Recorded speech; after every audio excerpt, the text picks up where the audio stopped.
Na Slovensku máme prvého obvineného teroristu. Je ním 33-ročný Stanislav z obce Spišské Vlachy. Mal vyrábať výbušninu, ktorú chcel odpáliť počas obradov v kostoloch. Ako jediní sme boli pri jeho zatýkaní.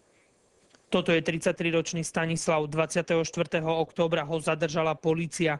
Pri domovej prehliadke uňho našli drogy. Tie si mal vyučený farmaceut vyrábať sám a distribuovať v Košickom a Prešovskom kraji. V Košici robil v lekárni, co znam. Ostatní raz ho prepuštili, je nezamestnaný. Polícia ho obvinila z drogovej trestnej činnosti. Po takmer 3 mesiacoch ho ako prvého Slováka obvinili aj z terorizmu. 33-ročný Stanislav napísal rodine začiatkom roka list, v ktorom priznáva, že polícia sa ho chystá obviniť z terorizmu.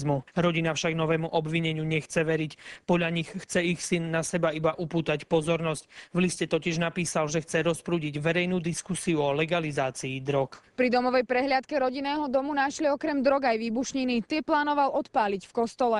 Stanislav si nakupoval voľne dostupné chemikálie, z nich vyrábal nástražný výbušný systém.